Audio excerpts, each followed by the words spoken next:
Fala, meus amigos, sejam muito bem-vindos a mais um Papo Clássico, o podcast onde nós falamos sobre tudo à luz da boa cultura clássica e da ortodoxia cristã. Eu sou o Vitor Vidal e nosso episódio de hoje vai dar início a uma série sobre o De Magistro, obra de Santo Agostinho, né? São duas obras com o mesmo nome, que receberam o mesmo nome, o De Magistro de Santo Agostinho e o De Magistro de Santo Tomás de Aquino. Como que é possível ensinar? O que é de fato ensinar? O que é aprender? Como que funciona o conhecimento quando se trata de um guiar o outro na direção da verdade? É sobre isso que trata o De Magistro, né, com as suas formas diferentes de abordagem, né, por esses dois gigantes da filosofia e também da fé. E a gente vai mergulhar aqui no De Magistro hoje, pretendo que sejam somente 2 episódios, essa curta série sobre essa obra, que é muito, assim, ela refuta completamente as práticas pedagógicas e as ideias a respeito do ensino que nós temos hoje, não somente presentes nas universidades, nas faculdades de pedagogia, mas também nas escolas e nos ensinos de casa, né? Das próprias ideias de educação do lar, né? Educação dos filhos e aí por diante, perfeito? Então, vamos hoje iniciar, né? Fazer alguns adendos ao De Magistro, um breve preâmbulo, né? Sobre o nosso contexto hoje comparado ao De Magistro e depois entrar de fato nas ideias principais da obra. Vamos lá, meus amigos?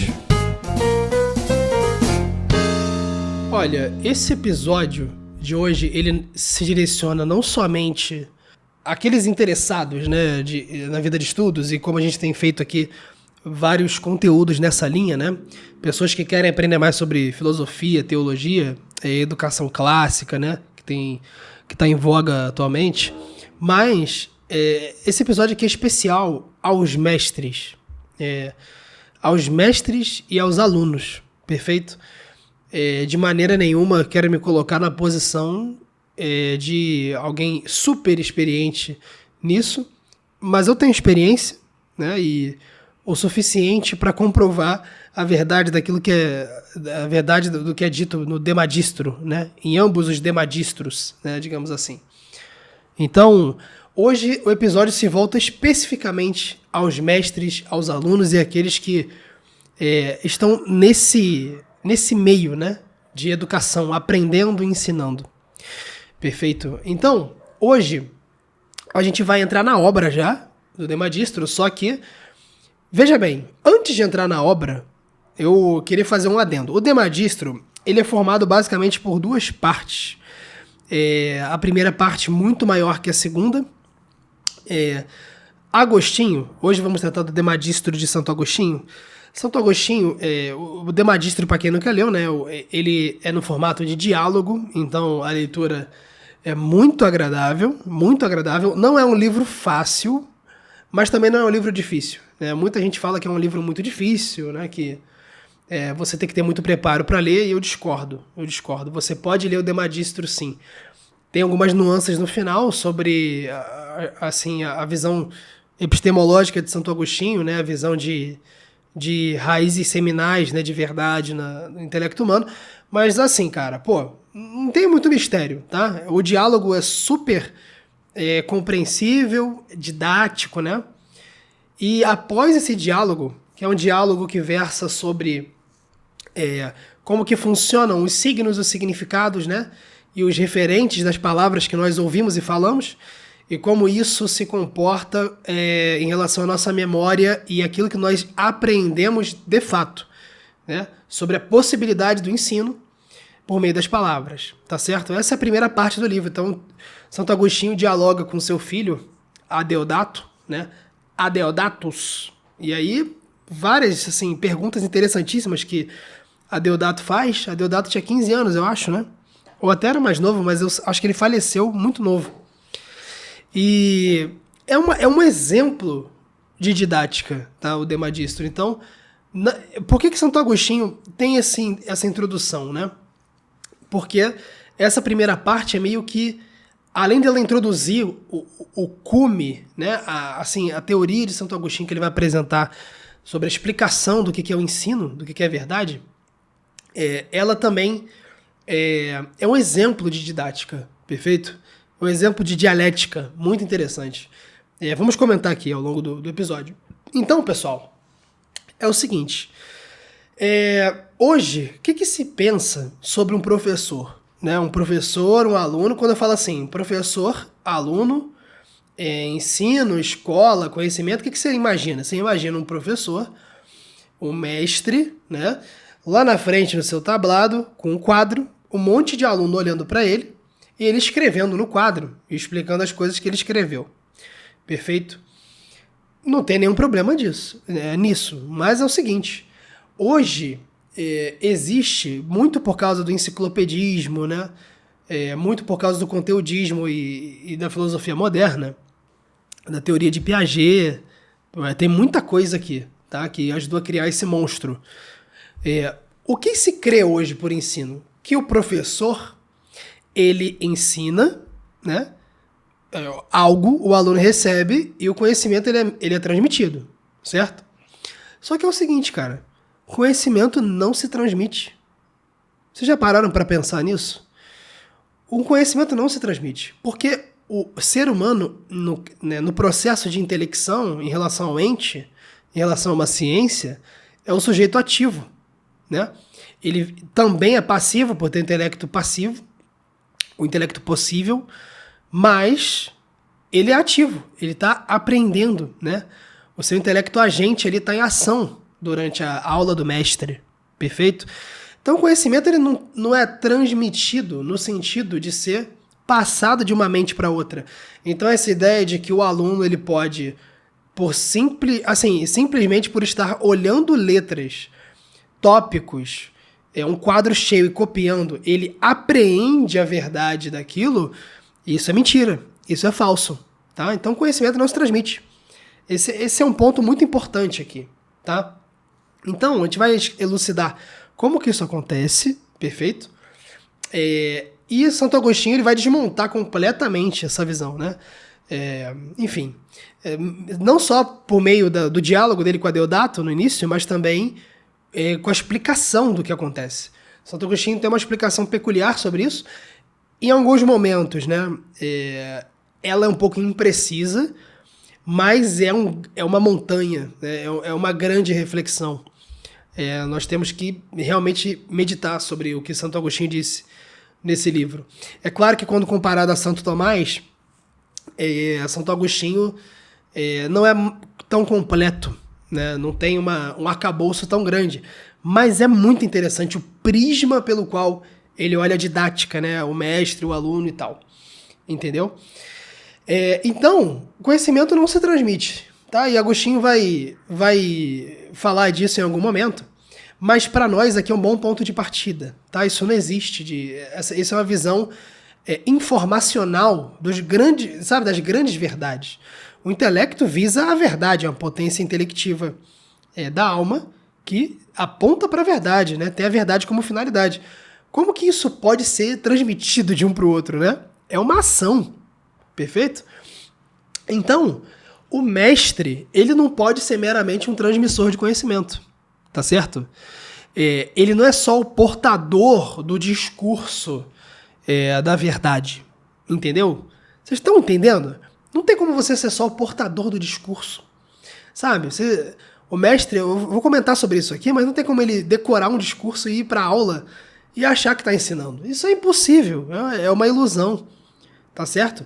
O mestre, ele não só deve ser o portador do discurso da verdade, porque a aula se dá por meio disso, mas ele deve ser aquele que expõe a verdade, né, na sua aula, na sua lição, ele dotado, né, das ciências e das artes, né, depende do que ele está ensinando, portando-as em si mesmo. Então o mestre, ele vai ser uma espécie de personificação daquilo que o aluno está aprendendo. Isso é completamente compatível com a visão de verdade, de iluminação, de verdade interior, que Santo Agostinho vai abordar aqui no De Magistro, tá certo? E aí, por que Santo Agostinho começa o De Magistro falando sobre as palavras?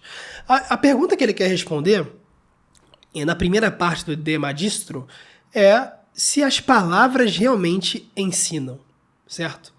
Então, você vê que existe uma discussão muito extensa e longa e muito minuciosa, que às vezes parece até um pouco repetitiva, mas eu não recomendo que vocês pulem, tá? Leiam desde o início, desde a primeira pergunta de Adeodato até as respostas mais profundas de Santo Agostinho. As palavras realmente ensinam? Essa é a pergunta que vai permear toda a conversa dos dois, toda a dialética. Tá? Então, daí surge uma explicação, uma dialética a respeito de como se referenciam, né, entre si o signo e o significado, ou o signo e o referente. Né? Será que existe signo de signo? Né? Para quem leu a obra, o pessoal deve estar lembrando disso agora, né? Que é uma longa discussão. O signo de signo, ele ensina, ele referencia alguma coisa, né? Então, o Agostinho, ele começa observando uma coisa que aparentemente é meio idiota, assim, né? Ninguém pensa nisso, achar algo banal, né? Que é assim, quando você ouve uma palavra, o que realmente você recebe? Entendeu? Claro que existe uma resposta imediata, que é o som, perfeito? Só que Agostinho fala, olha, tem um som, inclusive a gente falou muito sobre isso aqui, no episódio sobre literatura, né? Sobre a tríade da linguagem, né? Que é signo, significado e referente, ou significante, né? A palavra em si, ela vai ser apenas... A palavra, ela é um som, um sinal também, porque tem várias nuances aqui, e um signo. Pessoal, não estranhem, principalmente quem já leu a obra, não estranhem que eu não vou me ater muito a essa parte do diálogo, tá? Porque todo o diálogo é muito rico, mas pro fim aqui do nosso podcast, eu acho que o que é mais importante é a parte final. Mas recomendo que vocês leiam a obra, né? Quem quer ser mestre, quem já é professor, né? Quem dá aula em qualquer contexto, é uma obra importantíssima, tá? Uma das grandes obras de Santo Agostinho. Perfeito? Então, a gente vai meio que passar mais rápido nessa parte. Mas o que é importante aqui? Ainda que a gente passe rápido, a palavra em si, ela não ensina, cara. Entendeu? Você falar algo, construir uma frase, um parágrafo, um conjunto de palavras elaboradas, tem até uma discussão, uma dialética sobre o verbo, sobre o que a gente pode chamar hoje, né, de substantivo e por aí adiante. Né? Signos de signo, signo de signo de signo. Mas, ouvindo as palavras, né, eu acho que a explicação assim, mais que fecha essa situação está ali pelo capítulo 10, capítulo 11 do De Magistro. Ouvindo a palavra, você não aprende as coisas. Entendeu? O ensino, quando ele ocorre, se ele ocorre, né, nas palavras de Santo Agostinho, você não aprende exatamente pelas palavras, né? Porque é o seguinte, se você já sabe o significado da palavra, você só recorda, perfeito? Então, por exemplo, se eu falar aqui livro, você já tem o referente de livro, né? Já tem a forma inteligível conhecida por você na sua memória. Então você evoca, né, com essa palavra a sua memória e você sabe que é livro. Então você, meio que na prática, você só recorda quando você ouve uma palavra, tá? Então, isso se você sabe. Se você não sabe, o som não ensina nada. Então, por exemplo, se eu falar que, sei lá, qualquer palavra que é mais difícil que das pessoas entenderem, não sei, o nome de uma substância, sabe? Palatinose, né? É claro que pelo nome você vai saber que é uma substância. Mas o que você sabe sobre isso? Nada, né? Então a palavra, ela não te ensinou, né? Se você não sabe, não adianta. É só um som bem articulado, né? Que parece uma substância, né? Pela sua própria memória você sabe disso. Entendeu? Então, o conhecimento ele não vem das palavras. Cara, isso aqui parece uma coisa besta, mas tem intelectualzinho, ideológico hoje, que não nem parte daqui. Entende? Pelo incrível que pareça, o conhecimento não vem das palavras, mas ele vem do contato com o real, né? O contato com a realidade significada. Tá certo? Por quê? A palavra livro não é o mesmo que livro. Parece uma coisa besta, né? Parece uma coisa muito simples, mas não é a mesma coisa que livro. Então, a forma inteligível livro, o ente livro, que tem uma essência, certo? Que é captada por você só sabe porque você tem isso na sua memória, que você apreendeu a forma livro, certo? Só é evocada porque você sabe, teve contato com o real, com a realidade, entendeu? Então a linguagem, ela tem um limite, sabe? Não tem como você... A linguagem, ela é meio que acessória nesse sentido, né? Ela é um meio pelo qual isso se dá, tá? E aí, Agostinho, ele avança a partir daí. E ele comenta até que, olha, as palavras podem te enganar, perfeito? Podem te enganar, podem te distrair do silogismo, né? Se repetidas mecanicamente, podem atrapalhar o teu pensamento. Então, Agostinho, ele tem uma visão meio que, assim, ele tenta rebaixar um pouco a importância da palavra, que é uma coisa que vai estar na antípoda da educação moderna, né? Você vê isso, por exemplo, nos linguistas, né? Na linguística, você vê isso nos pedagogos modernos, né? A palavra, instrumento, signo, é o de menos. Ela vai ter uma importância, o signo ele vai ter uma importância no contexto poético, é óbvio, né? A musicalidade, o ritmo, né? Que é o mais importante da poesia. Porém, é o meio. O que importa é o referente. Tá certo? Então, já é uma antípoda aqui de Agostinho em relação ao que nós vemos hoje em dia. Tá certo? Então, ninguém aprende pelas palavras. A palavra é o meio. Tá certo? E aí, é uma coisa muito interessante aqui. Agostinho, ele até chama atenção que ele fala o seguinte, olha, a palavra exterior, eu nem coloquei referência aqui, mas eu só anotei, deixa eu ver aqui rapidamente, ó. Isso está nos capítulos... Tá no capítulo 7, 8, 9, tá? A palavra exterior, que é o som, o sinal, o signo, ela vai te chamar a atenção, ela vai apontar para alguns referentes, né? Ela pode ser um signo que até no próprio som ela tenha algum significado, né? Por exemplo, uma repreensão, né? Uma admoestação. Santo Agostinho comenta esse aspecto, por exemplo. Então, uma admoestação, né? Pelo próprio tom, você capta melhor o sentido do que está sendo dito. Certo? Mas isso é um tipo específico, isso é acidental do gênero palavra. Entendeu? Mas, o que acontece? Ele fala, e aí ele dá um salto, né? Santo Agostinho dá um salto muito interessante, que é o seguinte, a palavra, ela pode fazer isso, né? Ela pode guiar o caminho, pode chamar a atenção, buscando esses referentes nos quais o aluno já está galgado, né? O aluno já conhece esses referentes. São as palavras, elas vão puxando o aluno para a verdade, de certa maneira, né? Então, o uso preciso das palavras encontra aqui a sua importância, tá certo? É uma coisa que, assim, eu não sou um fã, não sou um fã do Jordan Peterson, mas ele é uma pessoa que definitivamente vai entrar para a história, né? Pela importância que ele teve na questão da liberdade de expressão na política canadense, né? 5 anos atrás, 6, não lembro agora. Mas, assim, o Jordan Peterson não é um intelectual gigantesco, né? Ele é uma pessoa importante, né? Ele é uma pessoa pública importante, digamos assim.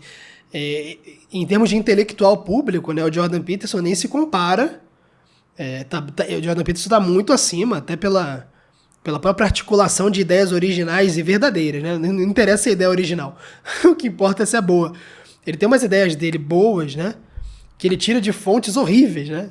Mas ele consegue fazer algo muito bom com isso, que é a questão do significado, dos mapas de significado, que inclusive é uma obra dele, e também a questão da responsabilidade como uma chave para o sentido da vida, né? Para a compreensão do sentido. Jordan Peterson nem tá muito acima desses intelectuais públicos aqui do Brasil, né? Esses caras que ficam indo aí no Roda Viva, né?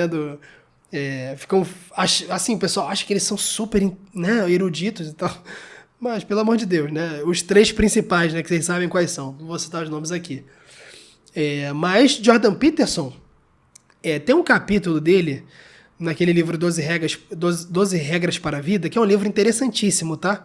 Ele não é um livro... a precisão e a erudição não são marcas desse livro, mas é um livro com uma percepção apuradíssima da realidade, né? 12 Regras para a Vida, você vê que aquilo ali é escrito por uma pessoa que ficou muito tempo pensando sobre aqueles temas.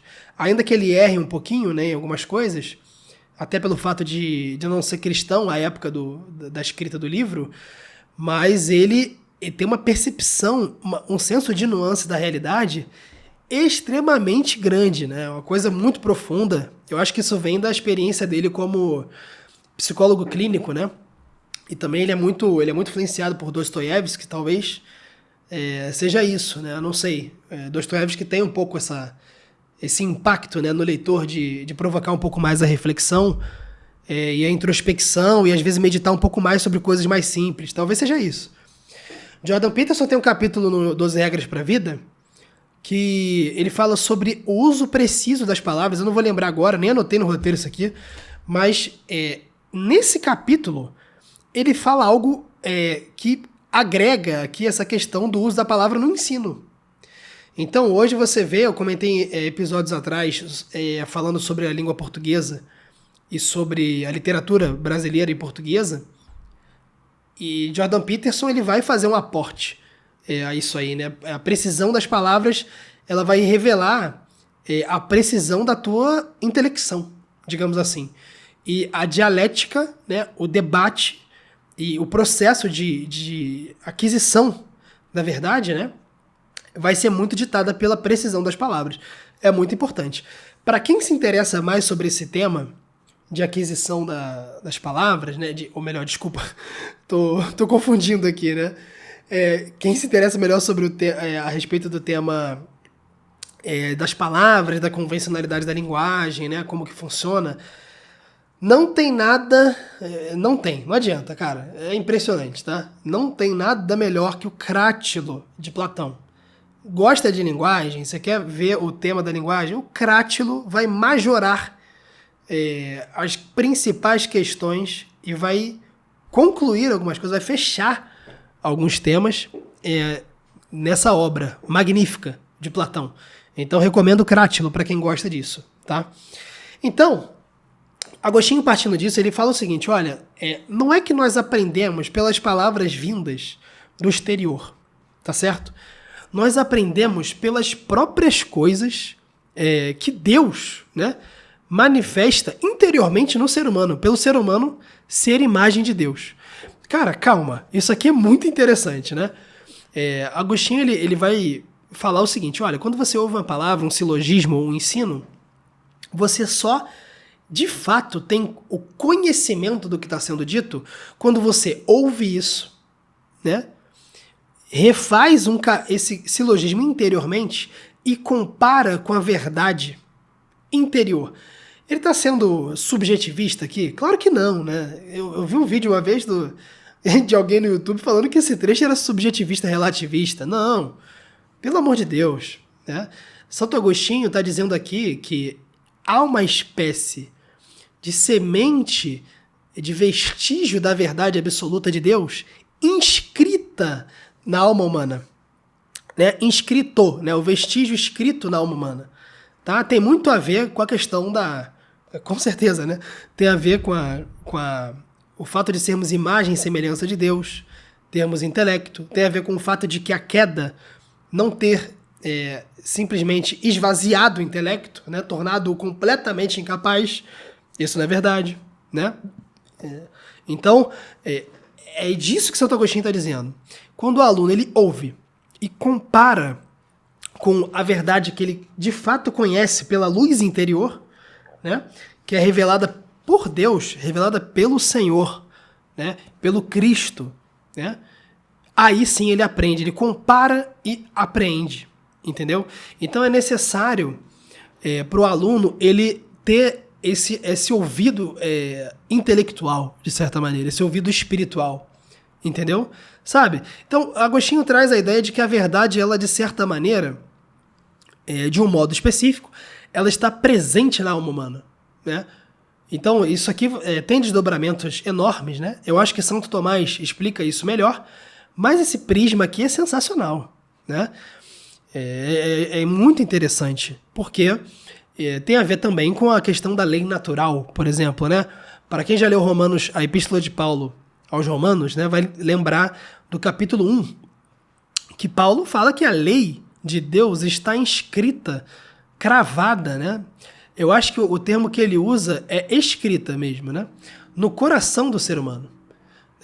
São Tomás de Aquino vai, inclusive, usar esse texto no Tratado da Lei para falar que os 10 mandamentos são lei natural. Eles são revelados por bondade de Deus, mas o ser humano sempre soube deles, ainda que não os ouvisse, né? Ainda que não percebesse, usasse a razão para compreendê-los. Perfeito? Então, Paulo vai concluir que todo ser humano é indesculpável. Indesculpável. Não interessa se, não conheço os 10 mandamentos. Claro que conhece. Claro que conhece, está inscrito na tua natureza, né? É óbvio que há um Deus. Óbvio não, né? Mas assim, é dedutível que há um Deus, né? É claro que você não pode adulterar. Você consegue observar essas coisas pelo uso da razão, tá? E, enfim, esse é um longo assunto, mas é uma coisa muito interessante.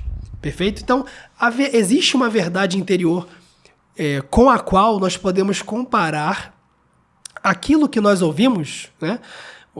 Com a qual os alunos podem comparar aquilo que eles ouvem, de maneira que, nessa comparação, eles apreendem de verdade o que é ouvido. Então, eu vou ler aqui um trecho do De Magistro, muito interessante, que Santo Agostinho fala que ele explica melhor isso aqui, né? Na minha versão, eu inclusive aproveito para recomendar aqui a edição da Quirion, né? Essa editora maravilhosa, que é a Quirion, que compila o De Magistro de Santo Agostinho e o De Magistro de Santo Tomás de Aquino, né? Uma edição bilíngue, primorosa, uma tradução que, ao meu ver, é muito interessante, tradução boa, tá? Aí a página da esquerda é a versão original em latim e a da direita é a tradução para o português. Nessa edição, na página 101, tem um trecho muito interessante aqui no final do capítulo 11 que diz o seguinte, sobre isso. Agostinho fala o seguinte, olha, quanto às coisas todas que compreendemos, não consultamos a fala que soa exteriormente, mas a verdade que preside a própria mente em seu interior. As palavras talvez nos instigando a consultá-la.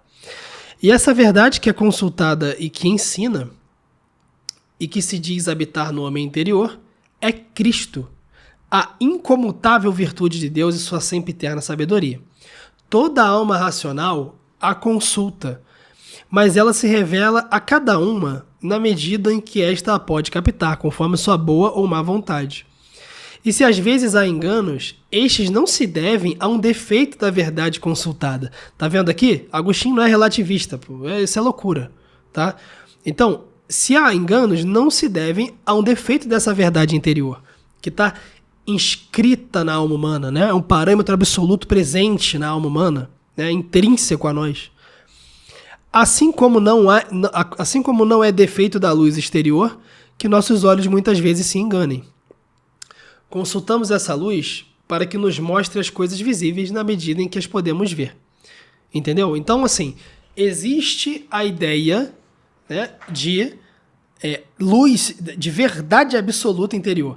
Então, vamos dizer assim, um dos prismas do De Magistro, não é só isso, não tem só essa dimensão, essa faceta, mas um dos prismas dessa questão sobre o mestre, né, é que o mestre, ele não a verdade, ela não está somente no professor, no mestre mesmo, né, no professor que está falando, né, não é somente o mestre humano, digamos assim. A verdade também está presente na própria alma. Então, é um exercício do aluno sempre cultivar a meditação sobre isso, entendeu? Cultivar a reflexão sobre o que está sendo dito e compará-la com aquilo que é a verdade absoluta. que sim, gente, assim, para aqueles que são cristãos, isso é evidente, né? Se você é ímpio, se você não é cristão,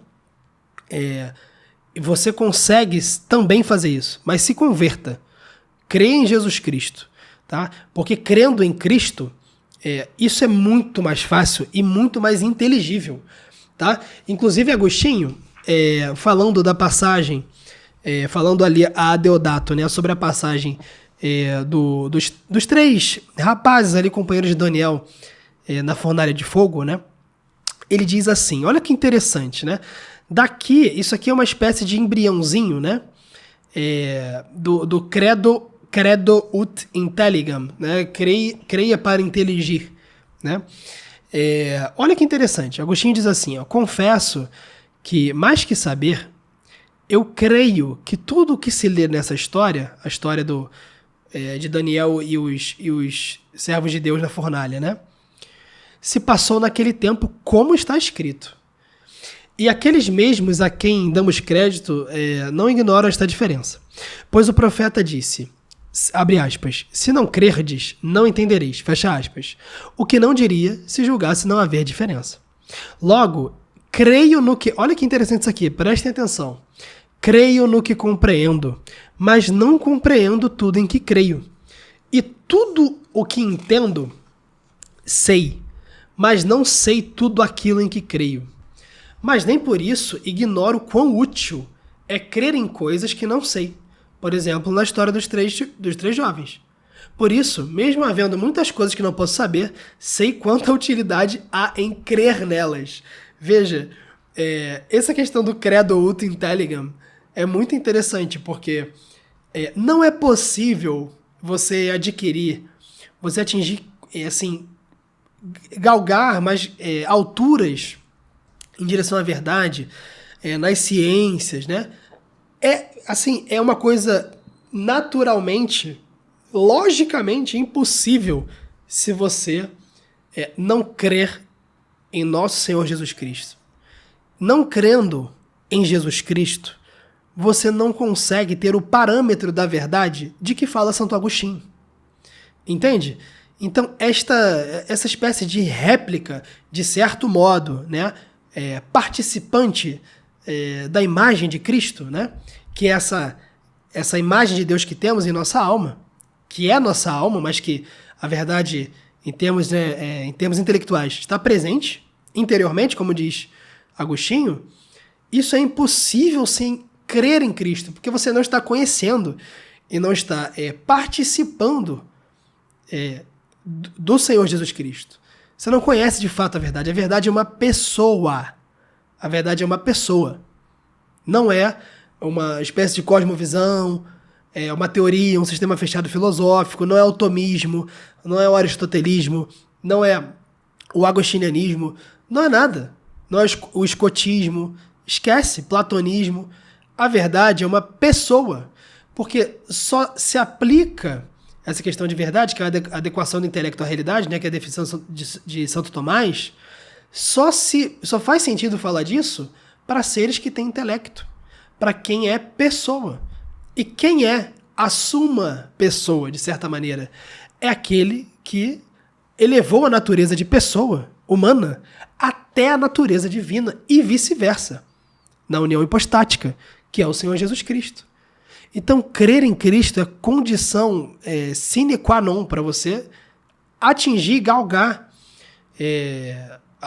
a questão, você aprender melhor nas ciências, entendeu? Porque você está tendo contato direto com a verdade, é simples assim. Principalmente nas ciências práticas, tá? E é óbvio, né, que a Sagrada Escritura vai, assim, definir os contornos e balizar, aprofundar, embasar melhor o conhecimento filosófico, né? As ciências naturais, e aí vai, né? Por aí vai. Perfeito?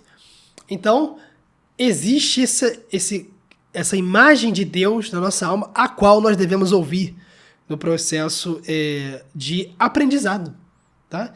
E o mestre tem que saber disso. Tem que saber disso. Isso é muito importante. Perfeito? Um outro trecho muito, muito legal aqui, muito didático. Mas Santo Agostinho, ele não é um autor sempre fácil, mas ele tem uns trechos muito bons, sabe? Na página 103, na segunda parte da página, olha o que Santo Agostinho diz. Prestem bem atenção. Ele diz assim: quando se trata das coisas que captamos com a mente, isto é, pelo intelecto e pela razão, falamos daquilo que contemplamos como presente, na luz interior da verdade. Olha só. Pela qual é iluminado e da qual desfruta o chamado homem interior. Ou seja, a nossa natureza é participante dessa verdade, tá? É iluminada por essa verdade. Mas também, neste caso, aquele que nos ouve, se contempla essas coisas com seu olho interior e simples, sabe do que eu falo em virtude de sua contemplação, e não de minhas palavras. Logo, nem mesmo a este, que contempla coisas verdadeiras, eu ensino dizendo coisas verdadeiras, pois não aprende por minhas palavras, mas pelas coisas mesmas que Deus lhe manifesta interiormente. Portanto, se fosse perguntado por elas, também ele poderia responder. Ora, há algo mais absurdo que pensar que minha fala o ensinou, já que antes que eu falasse, poderia ele mesmo expor essas coisas se fosse perguntado? Olha que interessante, né? Ou seja, Cristo, né, a verdade interior que é presente no homem, né, ela realmente está lá, cara. Isso aqui não é uma teoria. Isso aqui está lá. Santo Agostinho fala, olha, seria um absurdo falar que o aluno ele aprende por meio de palavras do mestre. Não faz sentido. Porque é o contato da verdade do aluno com a verdade que o faz ter de fato conhecimento, o faz aprender. Entendeu? O que Agostinho está querendo dizer aqui? Que o processo de intelecção, a ação do intelecto humano, ela é possível porque ela é intrinsecamente, ou melhor, a verdade ela é possível, né?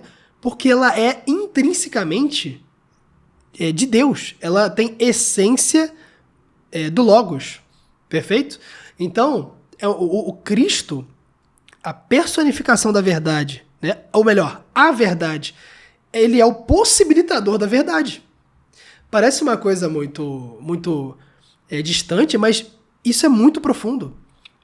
O seu intelecto só consegue agir e captar verdades porque essas verdades são verdades de Cristo. Cara, isso aqui é muito profundo, entendeu? Então, isso é de Deus. É uma espécie de... o ato e a mediação entre o seu intelecto e a apreensão e a adequação dele à coisa para formar a verdade, isto só é possível por haver a verdade interior no ser humano. Isso aqui é muito interessante, é muito profundo, tá? Então, olha só, como que é possível, eu não é querendo dar spoiler aqui para a segunda parte em que nós vamos falar sobre a teoria, ou melhor, sobre o De Magistro, né, que é a teoria também, de certa maneira, a gente pode falar teoria, não sei porque eu corrigi, de Santo Tomás de Aquino, que eu julgo ser, abarcar a teoria de Agostinho, né? Mas, apesar da beleza dessa teoria agostiniana, a visão agostiniana é maravilhosa, eu queria provocar uma coisa aqui a você que está me ouvindo. Já que a verdade ela é meio que portada no ser humano, né?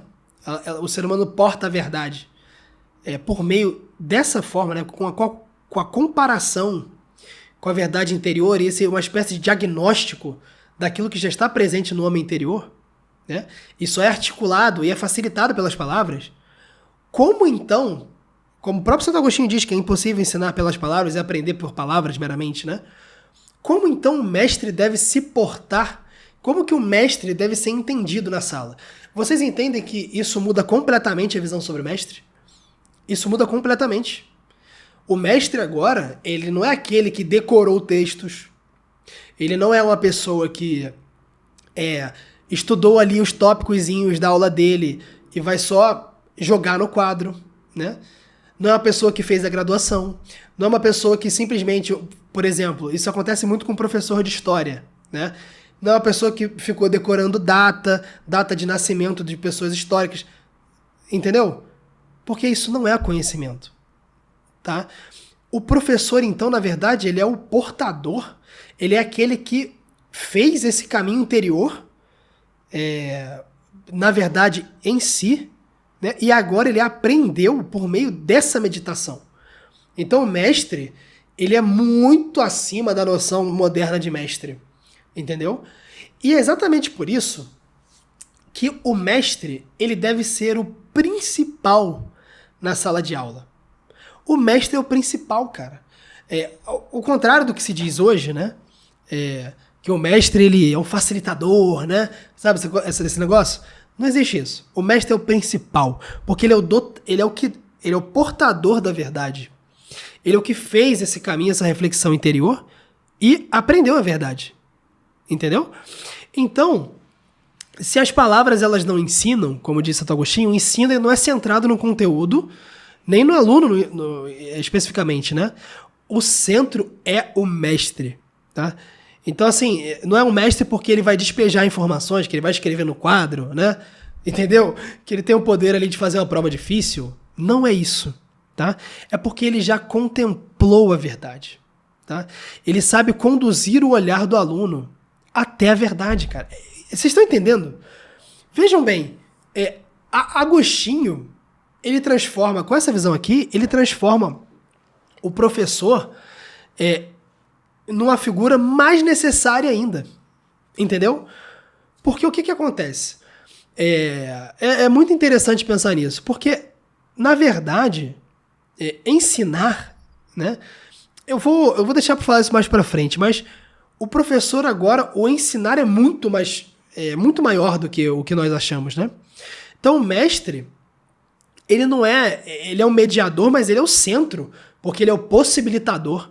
Então é meio que o mestre, a função dele é pegar na mão do aluno e por meio das palavras, por meio da escrita, da retórica, conduzir o aluno a percorrer o mesmo caminho que ele percorreu e conduzir o aluno à verdade interior. Entendeu? Por meio das palavras. Então, é óbvio que ele não aprende com as palavras, tá? E é por isso que o mestre ele tem essa importância. E você vê que, por exemplo, hoje se dá muita importância ao currículo, né? E isso é uma coisa meio contraditória, tá? Porque o currículo, você pode ter latim, grego, você pode ter tudo quanto é tipo de história, você pode ter o ensino de todas as línguas latinas, de latim, uma matemática muito profunda. Mas o currículo, o que está lá, o conteúdo, os tópicos, aquilo ali é só a matéria. Aquilo ali é potência. Para quem é mais familiarizado com Aristóteles, vai entender o que eu estou dizendo. Aquilo ali é potência, aquilo ali não é ato. O que está em ato é o mestre. Esse é o ponto principal aqui. O mestre é uma espécie de personificação daquilo que está lá escrito nas apostilas, dos conteúdos, nas práticas, né? Quando se trata das ciências práticas, né? A ética, a economia, a política, como nós vimos na ordem das disciplinas, o mestre é uma espécie de personificação daquilo ali. Então, o conteúdo ele é matéria. A matéria sem forma não existe, entendeu? Então, o próprio conteúdo, a ementa, essas coisas estão em potências. O mestre é uma espécie de forma viva do conhecimento. Forma viva daquelas ciências, né? Então, é muito comum nós passarmos, por exemplo, e aí é um testemunho universal, né? Todos vocês já devem ter passado por isso. Isso é praticamente impossível não acontecer para quem viveu anos na escola. Nós passamos a gostar de disciplinas por causa do professor. Quem nunca passou por isso? Né? Eu comecei a gostar de matemática principalmente por causa de uma série de professores que eu tive que foram muito bons. Eu comecei a estudar filosofia por causa de um professor, excepcional professor, né? Eu comecei a me interessar por essas coisas por causa disso. Por quê? O que está acontecendo nessa hora? Né? Porque o conhecimento, de certa maneira, a gente pode fazer essa metáfora, está encarnado nele. Então isso instiga o aluno. Isso instiga o aluno. Entendeu? Então, o professor, sendo essa personificação do conhecimento, né, desse processo do caminho interior que ele fez, isso desperta curiosidade. Entendeu? Desperta curiosidade. O professor excelente, ele consegue instigar o aluno dessa maneira. Por quê? Ao mesmo tempo que ele a presença, né, daquilo que ele ensina, então, de certa maneira, ele é ao mesmo tempo a presença encarnada das virtudes, né, das ciências, das artes. Né? É impossível, por exemplo, um pianista desconectar a obra que ele está fazendo ali do professor de piano que ele teve. Não tem como. Tá? Então, o professor que é central, né? Ele é meio que a presença daquilo que você quer adquirir, né? Ele é a forma da matéria que está por trás. Mas também, por outro lado, de certo modo, eu ouvi isso uma vez, não lembro de quem, eu queria muito dar os créditos a essa pessoa. Eu não sei, na verdade, se é uma ideia minha ou se eu ouvi, mas eu acho que eu ouvi de alguém. Por outro lado, o professor também ele deve ser quase que transparente. Porque um excelente professor ele é somente o meio pelo qual a verdade se apresenta ao discente. Então, o aluno que está ali, o professor ele deve estar presente, deve com a sua retórica, com a sua oratória e suas habilidades meio que expor e conduzir o aluno a refazer o caminho que o mestre fez, que o aluno refaça interiormente para que veja o que o mestre já vê, né? Para que contemple as verdades que o mestre está falando ali, né? Ele também deve ser transparente. Quanto melhor o professor, né, mais transparente ele é, melhor, mais elucidada é a visão da verdade do aluno. Entendeu? Mais o aluno tem acesso direto à verdade. Tá? E como que o mestre pode adquirir essa habilidade? Né? Eu acho que isso aqui não está no tema distro, mas é uma coisa que eu realmente acho. Eu tenho essa visão por experiência própria e por ter muito contato com muitos mestres. Essa habilidade, além de, claro, toda a questão por trás aqui do Cristo, né, da fé, da meditação e por aí vai, existe a questão do domínio do tema. Tá? O domínio do tema é aquilo que mais dá não só confiança para o professor expor, mas capacidades dele articular o tema. Como ele tem domínio pleno, ele já meditou muito sobre isso, sobre essa ciência, sobre esse assunto, ele transita com facilidade entre a mente do aluno, tá? Figuradamente, obviamente, entre a percepção do aluno e aquilo que ele já conhece de mais profundo. Então ele consegue trazer o aluno, entendeu? Então ele consegue trazer o aluno para contemplar aquilo, a grandeza do que ele está ensinando. Como é que se faz isso? Domínio do tema. Porque quando você domina o tema, você domina também o caminho até ele. Este é o ponto. Tá? Então o mestre que domina o tema, ele domina o caminho até o tema. Porque ele passou por isso, cara. Então, você meio que tem uma facilidade de instigar o aluno, trazer o aluno, né? Dar boas respostas aos alunos, né? Não deixar de ter respostas às perguntas dos alunos.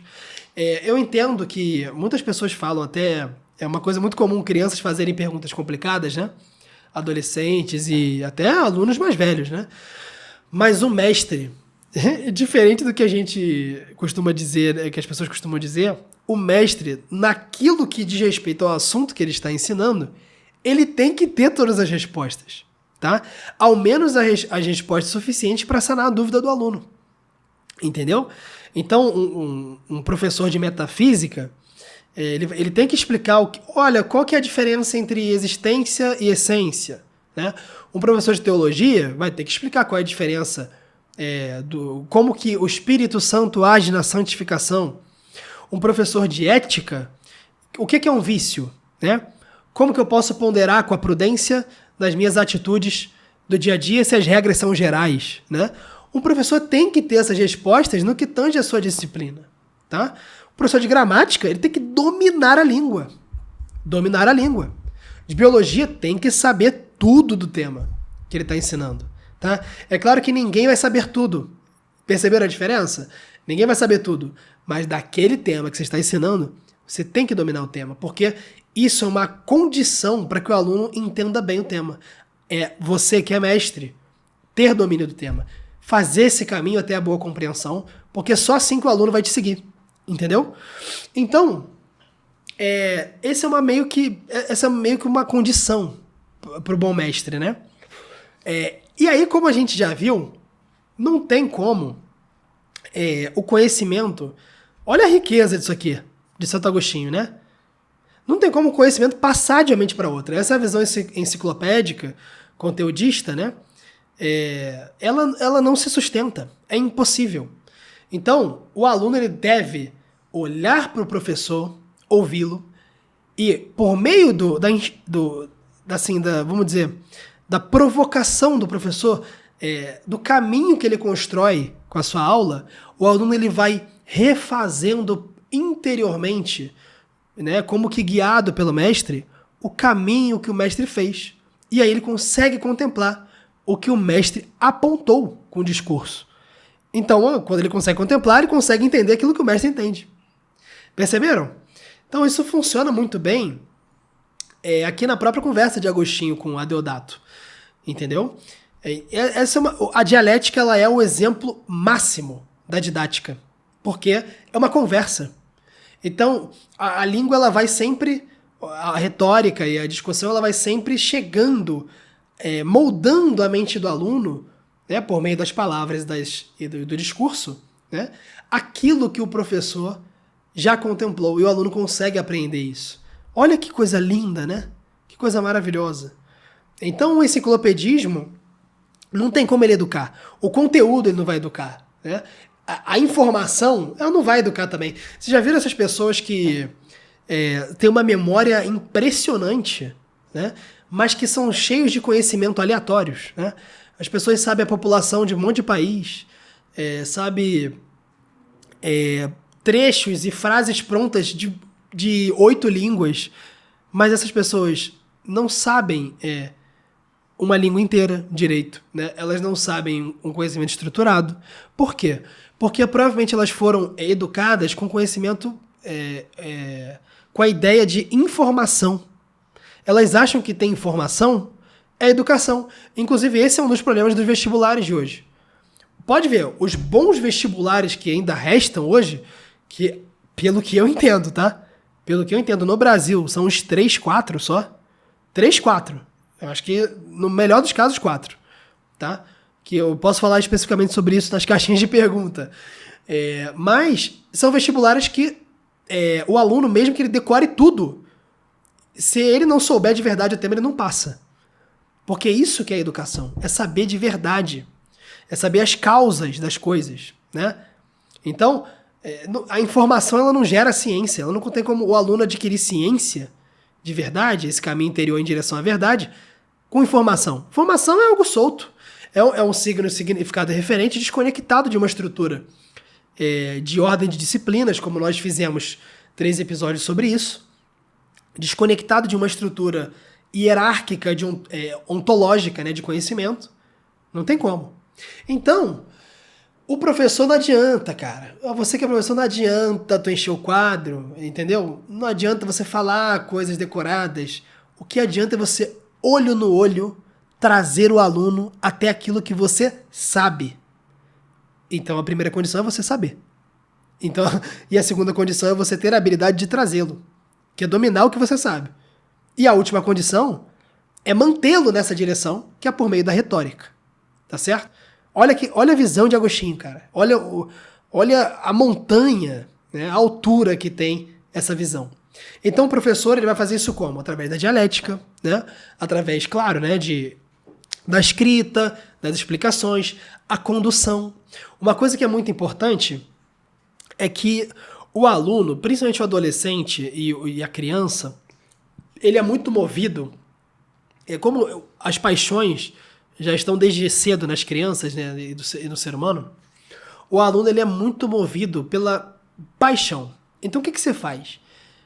A curiosidade é vital para o aluno se manter na direção do conhecimento. É impossível você construir uma espécie de imã, né, entre um objeto de estudo e o intelecto do aluno, né, de maneira que ele consiga ficar, cara, eu tô vidrado nisso aqui, eu quero descobrir o que é isso, eu quero saber mais sobre isso. Você não consegue fazer isso sem instigar a curiosidade e ordenar a atenção do aluno. Então, um professor só consegue fazer isso quando domina o tema. Não tem como fazer diferente. Um dos sintomas de que um professor não domina o tema são os alunos dispersos na aula. É óbvio que os alunos têm parcela de culpa, né? Porque hoje a atenção está muito difusa, está prejudicada.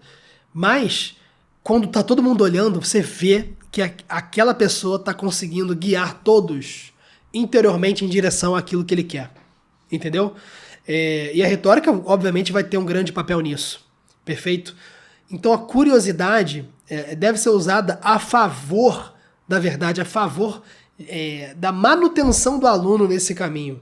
Entendeu? Engraçado, tô falando aqui, tô lembrando da minha vida, né? Tô lembrando não só como eu era quando eu era aluno, mas também das minhas aulas, né? Como eu tentava fazer isso. Eu tento fazer isso até hoje, porque é a única via, né? É a única via eficiente. O resto não funciona, né? Então, uma das maneiras maravilhosas de você fazer isso é pelo diálogo. A dialética. Aí eu vou perguntar pra vocês uma coisa aqui. Quantas vezes, olha só, quantas vezes você teve uma aula? Você aí que tem, você pode ter 80, 90, 100 anos que tá me ouvindo, ou você tem 15, sei lá, 12, não sei. Quantas vezes você teve uma aula em que o professor só sentou na cadeira e começou a conversar com a turma sobre o assunto? Quantas vezes, cara? Quantas vezes? Sabe por que você quase nunca teve esse tipo de aula? Porque não há mestre com esse domínio de tema. Você acha que tem pessoas que meditaram sobre esse tema exaustivamente, né? A ponto de ter esse domínio, como Sócrates tinha, por exemplo? Como Aristóteles tinha, Santo Tomás? Ou o próprio Santo Agostinho, né? Tô dando vários exemplos aqui, mas Santo Agostinho é o exemplo máximo disso na discussão sobre os signos, sobre as palavras aqui com Adeodato. Então, quantas vezes você teve isso? Não teve, né? Eu tive 2 professores que faziam isso, tá? Eu tive um professor de geopolítica que fazia isso, que ele tinha um conhecimento tão vasto e uma cultura impressionante que ele conversava com a turma e as pessoas tinham que anotar o que ele estava falando, né? E ouvindo. E ele nem falava rápido, mas é que era muita coisa. E só depois ele escrevia no quadro. Olha que coisa interessante, né? As aulas tinham que ser todas assim. O quadro, a escrita no quadro é acessório. Porque hoje as pessoas viciaram por causa de vestibular. Entendeu? Olha que coisa maravilhosa, né? As aulas eram assim antigamente, você acha que tinha quadro? Entendeu? Claro que tinha, mas era para organizar as ideias, né? Dar exemplos. A aula era falada. E os alunos anotavam. E prestavam atenção, né? Então, olha que interessante. A figura do mestre, ela é muito presente, tá? Ela é muito presente na questão da sala de aula, né? Na questão vamos dizer assim, do aprendizado, entendeu? E a verdade interior, que é a mestra de todos nós, né? Santo Agostinho até comenta sobre isso, né? Que é muito radical, né? Ele fala no final do De Magistro, né? Ali no finalzinho ele comenta, olha, não chamemos ninguém de mestre na terra, pois o único mestre está nos céus. Parafraseando o texto bíblico, né? Que não há bom na terra, né? Só há um bom, que é Deus, que o Cristo fala, né? O Agostinho disse isso, olha, não chamemos ninguém de mestre nessa terra, pois o único mestre está nos céus. Ou seja, mestre, o que a gente chama de mestre aqui é uma metáfora. Cara, a primeira vez que eu ouvi isso, foi uma espécie de red pill, né, do Matrix. Absurdo assim, cara. Mestre é uma metáfora. Os professores são mediadores da verdade. O mestre é Deus. Quando o aluno consegue entender qualquer coisa. O aluno entendeu como que uma briófita se reproduz. Isso é mediado por Deus. Porque a adequação do intelecto às coisas é a adequação do nosso intelecto ao ser das coisas. E o ser das coisas é dado por Deus. E o nosso intelecto também é dado por Deus. Olha que coisa profunda, né? Então, voltando aqui, o mestre ele tem essa prerrogativa de ser o centro da aula, né, digamos assim. Tanto que é muito comum a gente imitar o professor, né? Quando não só gostar da disciplina por causa dele, mas também imitá-lo, querer ser como ele, né? Quem nunca, né?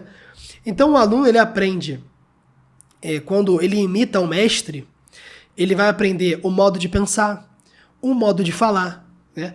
O modo de entender, de perfazer a busca da verdade, entendeu? É uma coisa muito interessante, né? Então, olha que engraçado, né? Essa questão do credo ut intelligam, que é do crer para inteligir, né? Crer para entender, ela está presente não só na questão da fé em relação às ciências, né? É melhor, em relação à teologia, por exemplo, você crê, o crer facilita o entendimento e isso vira uma espiral depois, né? E você vai inteligir para crer também, para crer melhor, né? Mas também essa ideia também está do aluno em relação ao mestre, né? O aluno também, ele confia no mestre, perfeito?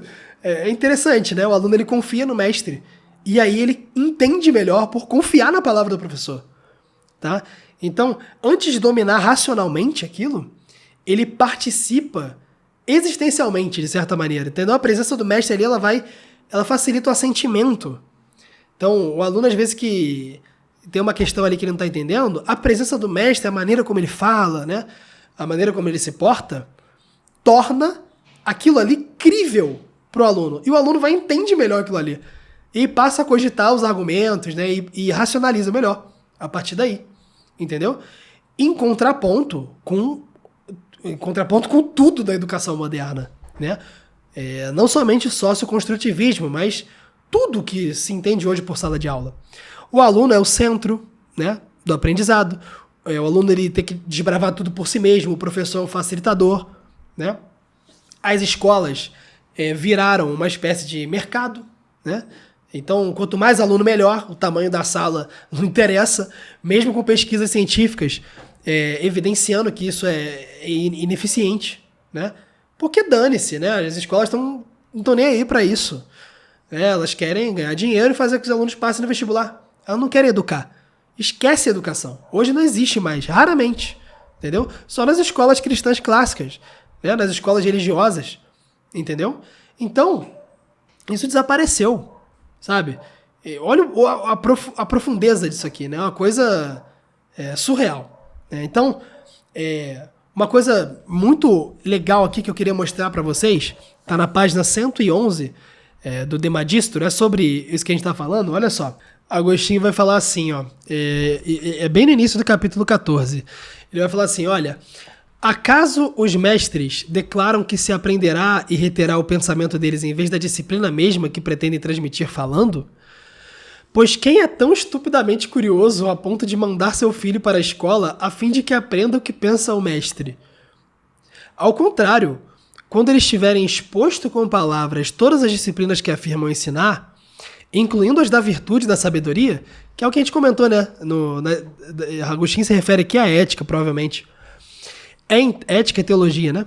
É então que os chamados discípulos vão considerar em si mesmos se foram ditas coisas verdadeiras, examinando aquela verdade interior conforme suas forças. Entendeu? Então, o nível aqui de precisão entre o que é dito e que o aluno apreende, quando comparando a verdade interior, varia de aluno para aluno, porque nem todo mundo está disposto a fazer isso, né? E Agostinho continua: e só então que aprenderão, e quando descobrem interiormente que o que foi dito é verdade, louvam seus mestres, ignorando que louvam homens educados mais que educadores, se é que de fato sabem aquilo que dizem. Os homens se enganam, pois ao chamar de mestres aqueles que não são, porque na maioria das vezes não veem que há um intervalo entre o momento da fala e o do conhecimento, interessantíssimo isso, e porque aprendem interiormente logo após a explicação do professor, julgam ter aprendido daquele que explicou exteriormente, entendeu? E Agostinho logo depois vai falar isso, olha, é verdadeiro aquilo que foi dito por autoridade divina, que na terra não chamemos ninguém de mestre, pois o único mestre de todos está nos céus, entendeu?